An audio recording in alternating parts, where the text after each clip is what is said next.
Ας καλέσουμε τώρα τον καθηγητή κύριο Κούβελα, ο οποίος έχει συγγράψει πρόσφατα και ένα πολύ ενδιαφέρον βιβλίο. Πιστεύω να μας το αναφέρει στη βιβλιογραφία του. Λοιπόν, το θέμα του είναι νευροαισθητική από τη λούση των διαμαντών στον Κωνσταντάιν Φρανσκούσι. Λοιπόν, ο κύριος Μπράνκους, ο κύριος Κούβελας είναι ομότιμος καθηγητής φυσιολογίας σε ιατρική σχολή του Πανεπιστημίου Πατρών. Κύριε Κούβελα. Ευχαριστώ πολύ κύριε Πρόεδρε. Επίσης ευχαριστώ θερμά την Οργανωτική Επιτροπή, ιδίως την κυρία Αναγνωστούλη, για την τιμή που μου κάνανε να μου δώσει την ευκαιρία να μιλήσω σήμερα. Ο τίτλος της ομιλίας μου είναι «Από τη λούση των διαμαντιών στον Κωνσταντίν Μπρανκούζη» και τίποτε παραπάνω. Αυτός είναι ο τίτλος της ομιλίας μου. Αυτά τα οποία θα πω δεν είναι σκληρά επιστημονικά τεκμηρωμένα. Είναι υποθέσεις, είναι προτάσεις που δεν έχουν υποστεί την σκληρή επιστημονική τεκμηρίωση που έχουν τα αποτελέσματα τα οποία παράγουμε στο εργαστήριο. Επίσης, έχω ένα κείμενο έτοιμο, προσπαθώντας να τηρήσω το χρόνο μου, και αν 5 λεπτά πριν από τη μισή ώρα, παρακαλώ να με ειδοποιήσετε να σταματήσω. Λοιπόν, θα αρχίσω αυτή την εισήγηση με την παράθεση 2 προτάσεων, οι οποίες έχουν διατυπωθεί, η μία από τον Πολ Κλέ και η άλλη από τον Κωνσταντίν Μπρανκούζη. Νάτος λοιπόν που μπαίνει ο Μπρανκούζη στην ιστορία μας. Έχει πει λοιπόν ο Πολ Κλέ, πώς προχωράει αυτό, έτσι φαντάζομαι, ότι η τέχνη δεν αναπαράγει το ορατό, κάνει τα πράγματα ορατά. Ενώ ο Μπρανκούζη, αυτός ο φοβερός γλύπτης, έχει πει ότι η πραγματικότητα δεν έχει σχέση με την εξωτερική μορφή, αλλά με την ιδέα, με την ουσία των πραγμάτων.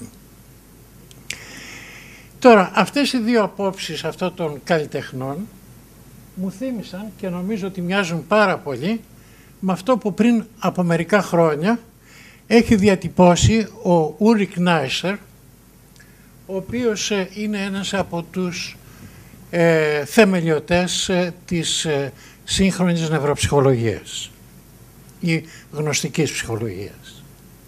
Έχει πει λοιπόν ο Νάισερ, δεν έχουμε καμία κατευθείαν άμεση πρόσβαση σε αυτόν τον κόσμο, ούτε στις ιδιότητές του.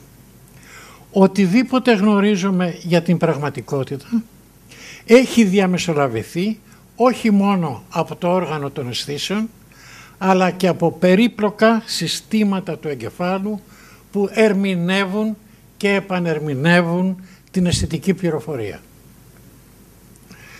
Τούτων δοθέντων και σε συνδυασμό των 3 αυτών απόψεων που έχω αναφέρει ως τώρα, μπορώ να ισχυριστώ ότι, ή νομίζω ότι μπορώ να ισχυριστώ, ότι η τέχνη κάνει τα πράγματα ορατά, ενεργοποιώντας αυτούς τους περίπλοκους μηχανισμούς του εγκεφάλου και επομένως και του νου του ανθρώπου, που ερμηνεύουν και επανερμηνεύουν την αισθητική πληροφορία. Τώρα, ποια είναι τα χαρακτηριστικά αυτών των μηχανισμών? Θα αναφερθώ σε 2 από αυτά. Το πρώτο είναι στην ικανότητα του εγκεφάλου να επιλέγει και να αποκτά γνώση για τις σταθερές χαρακτηριστικές ιδιότητες του κόσμου. Για τις ιδιότητες που του επιτρέπουν να ταξινομεί τα αντικείμενα. Και το δεύτερο χαρακτηριστικό είναι, θα αναφερθώ δηλαδή και σε αυτό, στην ικανότητα σύλληψης από τον ανθρώπινο νου μιας αφηρημένης ιδέας, να βλέπει κάτι που δεν είναι εκεί και να το πραγματοποιεί. Λίγα λόγια για το πρώτο χαρακτηριστικό. Οι πληροφορίες που φτάνουν στον εγκέφαλο δεν είναι ποτέ σταθερές. Καθώς μετακινιόμαστε ή καθώς αλλάζει ο φωτισμός του περιβάλλοντος, αλλάζει επίσης το μέγεθος, το σχήμα και η φωτεινότητα των εικόνων στον αμφιβιστροειδή. Παρ' όλα αυτά, τις περισσότερες φορές δεν αντιλαμβανόμαστε να αλλάζει το ίδιο το αντικείμενο. Παραδείγματος χάρη, όταν μας πλησιάζει κάποιος, δεν αισθανόμαστε ότι μεγαλώνει, ότι αυξάνει το μέγεθός του, παρόλο ότι στον αμφιβιστροειδή εμφανίζεται ακριβώς αυτό το φαινόμενο. Εμφανίζεται μία μεγέθυνση. Επίσης, όταν μεταβαίνουμε από το φως στο σκοτάδι ή σε μία μειωμένη φωτεινότητα, τέλος πάντων, όπου μπορεί να υπάρχει μία διαφορά φωτεινότητας περίπου 1000 φορές. Εντούτοις, ένα άσπρο πουκάμισο φαίνεται άσπρο και στις δύο περιπτώσεις και μια κόκκινη γραβάτα φαίνεται κόκκινη και στις δύο περιπτώσεις. Ο δε Γιώργος Εφέρης έχει πει, είτε βραδιάζει είτε φέγγει, μένει λευκό το γιασεμί.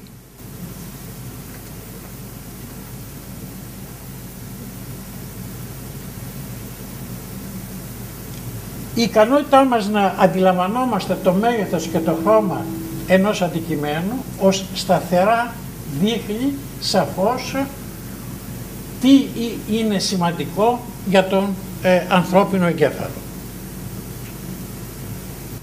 Τώρα, σε ποιο βαθμό αυτή η οπτική αντίληψη είναι μετασχηματιστική και επομένως δημιουργική, έχει εκτιμηθεί μόλις πρόσφατα από τη σύγχρονη νευροεπιστήμη της έρευνας του Σεμίρ Ζέκη περιλαμβανομένης. Προηγουμένως, οι απόψεις ήταν επηρεασμένες σημαντικά από τους Βρετανούς εμπειριστές φιλοσόφους του 17ου και του 18ου αιώνα, κυρίως από τον Τζον Λόκ και τον Τζος Μπέρκλι, οι οποίοι πίστευαν ότι η αντίληψη συναρμολογεί τις στοιχειώδεις αισθητικές πληροφορίες με ένα προσθετικό τρόπο, στοιχείο προς στοιχείο. Η σύγχρονη γνωστική άποψη ότι η αντίληψη είναι ενεργός και δημιουργική διεργασία, η οποία δεν περιλαμβάνει απλώς και μόνο την πρόληψη αισθητικών πληροφοριών, διατυπώθηκε για πρώτη φορά στις αρχές του 20ου αιώνα από τους Γερμανούς ψυχολόγους της σχολής της μορφής της Gestalt. Κεντρική άποψη των ψυχολόγων της μορφής είναι ότι η διεργασία της αντίληψης από τις λεπτομέρειες ενός ερεθίσματος διαμορφώνει ενεργητικά την πλήρη μορφή ενός αντικειμένου και ότι αυτό το οποίο τελικά βλέπουμε δεν είναι το άθροισμα των διαφόρων χαρακτηριστικών, αλλά κάτι που υπερβαίνει τα διάφορα χαρακτηριστικά μέσα από μια δημιουργική λειτουργία του εγκεφάλου. Τώρα, όπως η ψυχολογία της μορφής, έτσι και ο κυβισμός θεμελιώνεται στις αρχές του 20ου αιώνα από τον Πάμπλο Πικάσο και τον Τζορτζ Μπράκ, και ειδού τι λέει, αυτό αναφέρεται στο Σεμίρ Ζέκη, δηλαδή από το βιβλίο του Σεμίρ Ζέκη το έχω πάρει, ειδού τι λέει ο Χουάν Κρίς, ο οποίος είναι κυβιστής ζωγράφος, για τον κυβισμό. Ο στόχος του κυβισμού ήταν να ανακαλύψει τα λιγότερο ασταθή χαρακτηριστικά των αντικειμένων που πρόκειται να παρασταθούν. Και οι κυβιστές διάλεξαν εκείνα που παραμένουν στο νου με την κατανόηση και δεν μεταβάλλονται συνεχώς. Και αυτή η άποψη δεν έχει διατυπωθεί μόνο από τον Χουάν Γκρίς, έχει διατυπωθεί και από άλλους ζωγράφους, όπως επίσης και από κριτικούς και ιστορικούς της τέχνης. Υπ' αυτή την έννοια θα μου επιτρέψετε πάλι να κάνω μια δική μου διατύπωση, η οποία λέει ότι ο κυβισμός, αλλά και ο Μπραγκούζη, φίλος μου ο Μπραγκούζη, και ο Μουρ και τόσοι άλλοι, όπως και ο οπτικός εγκέφαλος, αναζητούν την ουσία και τα σταθερά χαρακτηριστικά των πραγμάτων. Και εδώ θα τελειώσω με το πρώτο χαρακτηριστικό το οποίο ανέφερα και έρχομαι στο δεύτερο. Για το δεύτερο χαρακτηριστικό θα σας ζητήσω να πάμε ένα πολύ μακρύ ταξίδι στο χρόνο και το χώρο. Πολύ πιο μακρύ από αυτό που επρότεινε η κυρία Αναγνωστούλη. Ας πάμε 2,5 εκατομμύρια χρόνια πίσω, στις σαβάνες της σημερινής Αιθιοπίας και Κένιας, εκεί όπου έζησε ο πρόγονός μας, ο Homo habilis. Ποιο είναι εκείνο το χαρακτηριστικό που μας κάνει να αναγνωρίζουμε σαν πρόγονό μας τον Homo habilis και όχι στο συγκάτοικό του, τον Αυστραλοπίθηκο, τη Λούση, που πήρε το όνομά της από το περίφημο τραγούδι των Beatles Lucy in the Sky with Diamonds, τον Αυστραλοπίθηκο, ο οποίος είχε το ανθρώπινο χαρακτηριστικό που είναι το χαρακτηριστικό της όρθιας τάσης. Ετούτοις δεν αναγνωρίζουμε στη Λούση σαν πρόγονό μας, αλλά τον Homo habilis. Γιατί? Είναι η ικανότητα του Homo habilis να κατασκευάζει όμορφα λίθινα εργαλεία. Και τονίζω και το όμορφα. Και αυτό είναι ο αμφιπρόσωπος χειροπέλεκης, που είναι χαρακτηριστικό τεχνούργημα του Homo erectus, ο εγκέφαλος του οποίου είχε διπλάσιο μέγεθος από αυτό του Homo habilis.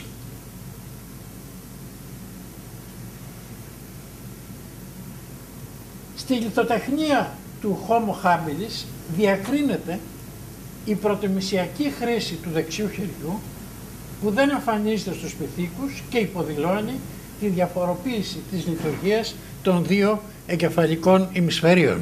Επομένως αυτή η διαφοροποίηση υπάρχει πριν από 2,5 εκατομμύρια χρόνια και όχι πριν από 50.000. Αυτή η λιθοτεχνία, παρόλη την απλότητά της, δηλώνει ήδη ορισμένες νοητικές ικανότητες πολύ ανώτερες από αυτές των σημερινών πυθίκων.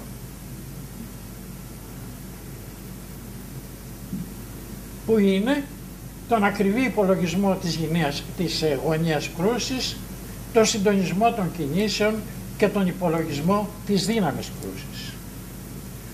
Ο παλαιοανθρωπολόγος Ρίτσαρντ Λίκεϊ, που είναι ένας από τους βασικούς μελετητές αυτών τα οποία σας είπα μέχρι τώρα, δηλαδή Homo habilis, Αυστραλοπίθηκος κτλ., έχει γράψει: οι πρόγονοί μας που έζησαν πριν από 1,5 ή 2 εκατομμύρια χρόνια έφτιαχταν όμορφα πέτρινα εργαλεία.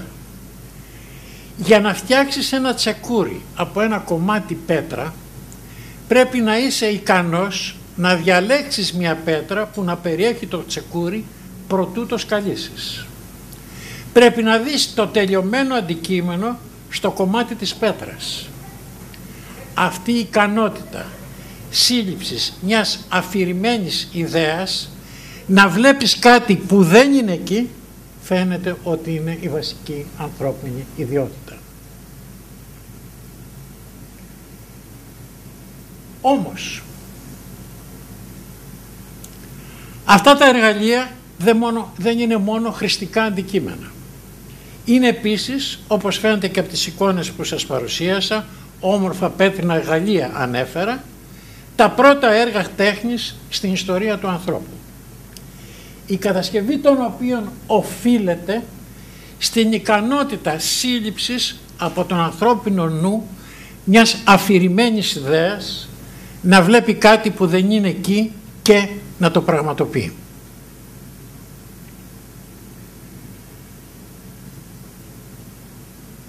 Αυτή η ικανότητα του νου του ανθρώπου έδωσε τη δυνατότητα μετά από πάρα πολλές δεκαετίες τη δυνατότητα να δημιουργήσει ο άνθρωπος αυτές τις υπέροχες εικόνες τις οποίες βλέπουμε στις εγγραφιές στις σπηλιές της Αλταμύρα, όπως επίσης, ξαναγυρίζω στο φίλο μου τον Μπραγκούζη και στον Κωνσταντίν Μπραγκούζη να φτιάνει αυτό το καταπληκτικό γλυπτό.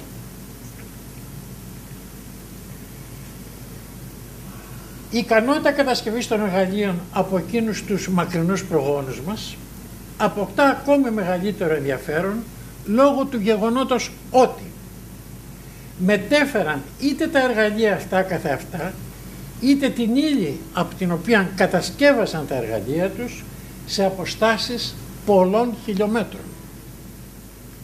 Αν όμως κάποιος έχει μόλις φάει, τότε ο μόνος λόγος για τον οποίο θα έπαιρνε μαζί του ένα εργαλείο θα ήταν γιατί θα προέβλεπε τη χρήση του στο μέλλον.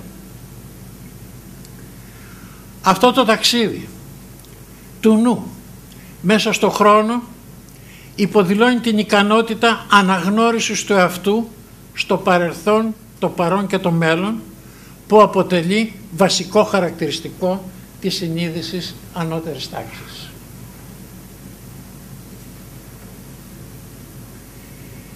Τι όμως έδωσε στο Homo habilis αυτές τις επιτιδιότητες που δεν διέθεταν η σύγχρονη του η αυστραλοπίθηκη, ενώ διέθεταν την ικανότητα να περπατούν όρθιοι? Νομίζω ότι δεν θα ήταν ιδιαίτερα παρακινδυνευμένο, κατά κάποιο τρόπο είναι βέβαια, να υποθέσουμε ότι επρόκειτο για τα 100 με 150 παραπάνω γραμμάρια εγκεφαλικής ουσίας που διέθετε ο Homo habilis και ότι μέσα σε αυτή την επιπλέον εγκεφαλική ουσία, όπως ενδοκρανιακά εντυπώματα έχουν δείξει, εμπεριείχετο η περιοχή Μπροκά. Όπως ξέρετε, η περιοχή Μπροκά για το Homo sapiens συμμετέχει στην εκφορά του λόγου. Ο Homo habilis όμως δεν μιλούσε. Έτσι, από τη μελέτη της παλαιοανθρωπολογίας μπορούμε να κάνουμε διάφορες υποθέσεις, μπορούμε να βγάλουμε ενδεχομένως κάποια συμπεράσματα. Πρώτον, η ικανότητα μετάβασης από το παρόν στο μέλλον, η ικανότητα πρόβλεψης του μέλλοντος μέσα από την εμπειρία του παρελθόντος, μέσα από τη σύλληψη αφηρημένων ενιών, είναι βασική ιδιότητα του νου του ανθρώπου. Σε αυτή τη διαδικασία περιλαμβάνεται και το καθοριστικό στοιχείο για τη δόμηση του εγώ, η επίγνωση του επερχόμενου θανάτου. Δεύτερον, αυτή η ιδιότητα, ικανότητα της ανθρώπινης νόησης είναι βασική προϋπόθεση για την ανάπτυξη του πολιτισμού του ανθρώπου σε όλες τις εκφάσεις της και της συνείδησης ανώτερης τάξης, αναγνώριση του εαυτού στο παρελθόν, το παρόν και το μέλλον, και αναδύεται στο φυσικό κόσμο από τη στιγμή που ο εγκέφαλος αποκτάει ένα ορισμένο μέγεθος και εμφανίζονται ορισμένες εγκεφαλικές περιοχές όπως η περιοχή Μπροκά. Μπορεί να είναι και άλλες. Είναι προφανές ότι οι παραπάνω ικανότητες του ανθρώπου εξαρτώνται από μια οργάνωση του εγκεφάλου, προγραμματισμένη κατά κάποιο τρόπο από γονίδια, η συντριπτική πλειοψηφία των οποίων βρίσκεται και σε άλλα ζώα. Από εξελικτική λοιπόν σκοπιά δεν είναι δυνατόν μια τέτοια οργάνωση να αναδύθηκε απότομα στον εγκέφαλο του ανθρώπου. Νομίζω ότι οι μελέτες που πραγματοποιούνται στο Εργαστήριο Φυσιολογίας του Ανθρώπου στο Πανεπιστήμιο της Πάρμα από την ερευνητική ομάδα του Τζιακόμο Ριτσολάτη μπορούν να ανοίξουν ένα παράθυρο απάντησης προς τα ερωτήματα αυτού του είδους. Αυτή η ερευνητική ομάδα έχει εντοπίσει ότι στην περιοχή F5 του προκινητικού φλοιού του πυθίκου υπάρχει σε αυτή την περιοχή μια ειδική κατηγορία νευρικών κυτάρων, οι λεγόμενοι κατοπτρικοί νευρώνες, οι οποίοι διεγείρονται όταν ο πίθηκος επιτελεί μια πράξη, αλλά και όταν ο πειραματιστής υποδεικνύει στον πίθηκο τι να κάνει επιτελώντας την ίδια πράξη. Δηλαδή, οι κατοπτικοί νευρώνες συμμετέχουν στην επιτέλεση μιας γνωστικής διαδικασίας διαλόγου που με απλά λόγια μπορεί να περιγραφεί ως εξής. Αυτό που πριν από λίγο έκανες εσύ, τώρα το κάνω εγώ. Αργότερα, κατοπτικοί νευρώνες βρέθηκαν και σε άλλες περιοχές του πυθίκου, όπως στον κάτω βρεγματικό λοβό, όπως επίσης μια ομάδα κατοπτικών νευρώνων έχουν εντοπιστεί και στον εγκέφαλο του ανθρώπου. Για πολλούς ερευνητές τώρα, προχωράμε ένα βήμα παρακάτω. Η περιοχή F5 του πυθίκου αντιστοιχεί στην περιοχή μπροκά του ανθρώπου.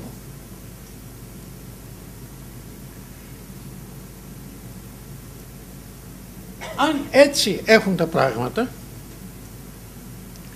η μετάβαση στις πρώτες μορφές του ανθρώπου συμπίπτει με τη μεγένθηση του κατοπτρικού συστήματος του προγόνου του και τη δημιουργία της περιοχής μπροκά. Η νέα αυτή περιοχή αποτελεί κατά κάποιο τρόπο το κατοπτρικό σύστημα του αρχαίγονου ανθρώπου, το οποίο λόγω της νέας πολυπλοκότητας που δημιουργείται είναι σε θέση να ελέγχει περίπλοκες σκόπιμες διαδικασίες, όπως είναι η κατασκευή εργαλείων και σύμφωνα με αυτά που είπα πριν λίγο, άρα έργων τέχνης, και την εκφορά του λόγου αργότερα στον Homo sapiens. Παράλληλα, δημιουργεί τις προϋποθέσεις για την ανάδυση στη φύση της συνείδησης ανώτερης τάξης. Αν αυτό το σενάριο είναι ορθό, η περίπτωση της περιοχής μπροκά μπορεί να είναι παράδειγμα ανάδυση στη φύση νέων μηχανισμών που δίνουν τη δυνατότητα επίλυσης προβλημάτων τα οποία δεν έχουν προηγουμένως συναντηθεί. Δηλαδή αυτό το δίπολο όπου δημιουργείται το πρόβλημα και παράλληλα δημιουργείται και η δυνατότητα επίλυσής του. Και αυτά τα δύο πάνε μαζί.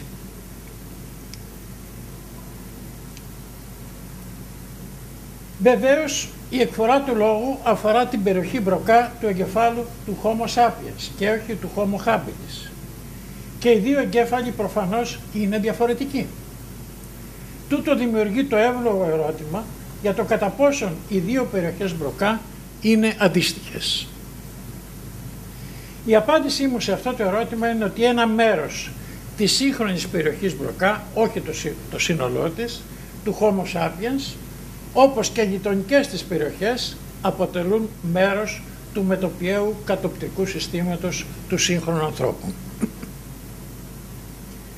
Τούτων λοθέντων, η υπόθεση που διατύπωσα, ότι δηλαδή η περιοχή μπροκά παίζει κεντρικό ρόλο σε λειτουργίες που σχετίζονται με τη συνείδηση ανώτερης τάξης, όπως είναι ο προγραμματισμός του μέλλοντος με βάση την ερμηνεία του παρελθόντος, υποστηρίζεται και από τα δεδομένα πρόσφατων μελετών του Κέσλιν και Ζουμπό. Οι ερευνητές αυτοί, πραγματοποιώντας μια σειρά ψυχοφυσιολογικών πειραμάτων σε συνδυασμό με την τεχνική fMRI, έδειξαν ότι η περιοχή μπροκά, όπως και η αντίστοιχη περιοχή του δεξιού ημισφαιρίου, παίζουν κυρίαρχο ρόλο στην ιεραρχική οργάνωση της συμπεριφοράς του ανθρώπου.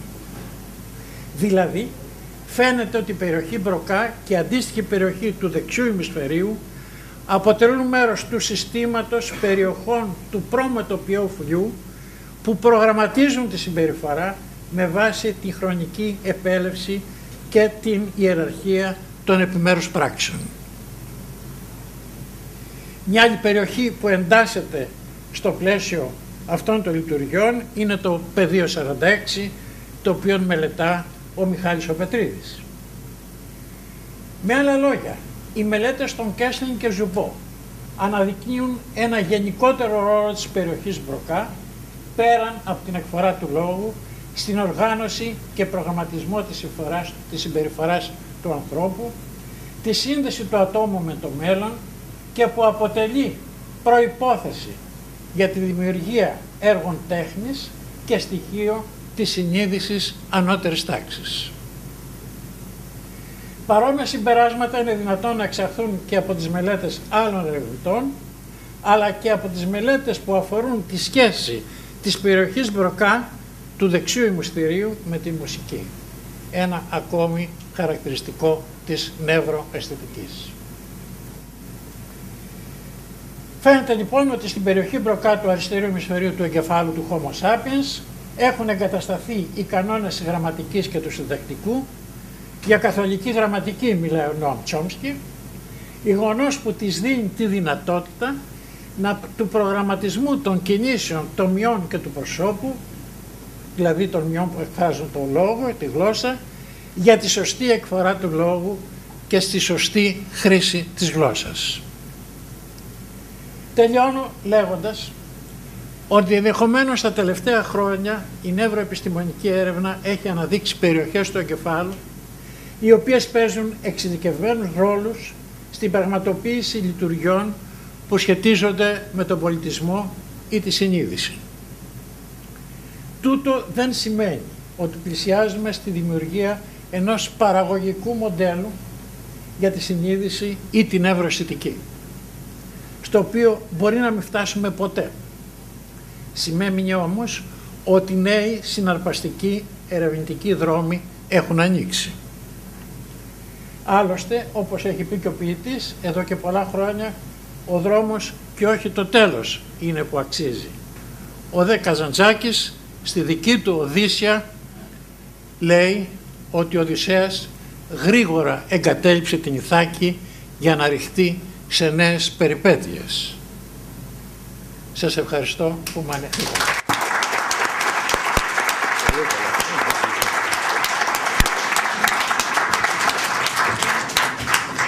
Ευχαριστούμε πάρα πολύ τον καθηγητή κύριο Κούβελα για την πραγματικά πολύ ενδιαφέρουσα αυτή περιήγηση στο σύμπαν του εγκεφάλου, που είναι και ο τίτλος του τελευταίου του βιβλίου. Ερωτήσεις? Κυρία. Ναι. Πάρτε το μικρόφωνο. Καλησπέρα. Επιτρέψτε μου να πω, είμαι η Ρεγίνα Αργυράκη, αν με θυμάστε. Είμαι καθηγήτρια της φιλοσοφίας της τέχνης στο Αριστοτέλειο Πανεπιστήμιο Θεσσαλονίκης από τη Σχολή Καλών Τεχνών. Επιτρέψτε μου να πω ότι είσαστε όσο απολαυστικός σας θυμάμαι από την ομάδα Γουδί. Για άλλη μια φορά. Ευχαριστώ.